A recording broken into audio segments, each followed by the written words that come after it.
હું કિશોરભાઈ, તાલુકા સદસ્ય જામનગર.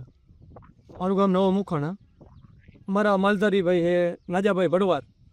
અને હમણાં 2 દી પહેલાં ન્યૂઝમાં એવો મેસેજ મળી ગયા છે કે હવે દીપડો અહીંથી ખીજડીયા તરફ વહી ગયો છે, એવો મેસેજ મળ્યા હતા. એટલે છોકરાઓ બધાએ જોયું હતું કે ભાઈ હવે દીપડો અહીંયા નથી, એવું કીધું.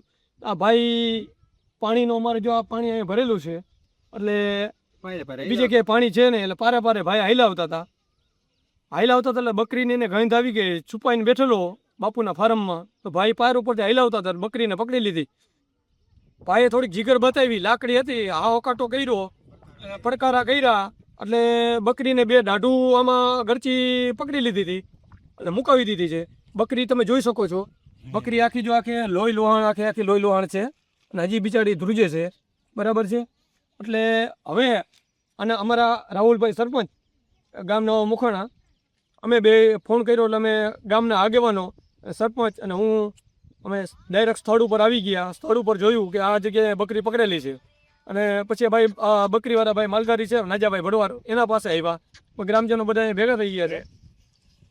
એટલે હવે અમારો ખાલી કહેવાનો હેતુ એક જ છે કે હવે આનો 1 મહિનો આજ રાઈટ 1 મહિનો થયો છે. 22 તારીખે દીપડોના આપને મેસેજ મળેલા છે. આજે પાછી 22 તારીખ થઈ ગઈ છે.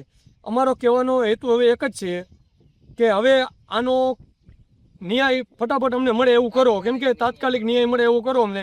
આ બાજુમાં બધે જો અહીંયા દેવી પૂજક રહે છે, ઓલ બાજુ આપણા ગઢવી સમાજ રહે છે, બધા બહાર કોઈ સૂઈ શકતા નથી.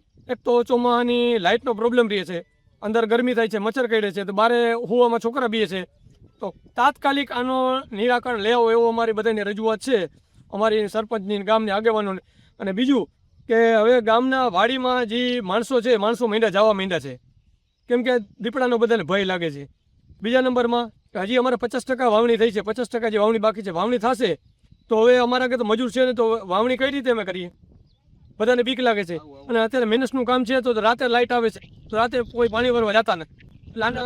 બધાને અમારે એક જ રજૂઆત છે કે તાત્કાલિક ન્યાય મળે એવું અમારો બધાનો અપીલ છે. હાલો નાજાભાઈ ભડવાર, નવા મોખાણા. હમણાં વાવડ હતા, દીપડા બાજુ નથી, પાણી હેલો હતો તો માટીયા કોઠા આગળ બકરા હિલાવતા હતા. અડી કઈ દીપડાએ બકરી પકડી લીધી, 2 અડી કાઢી પડકારા કર્યા તો મૂકીને ભાઈ ગયો.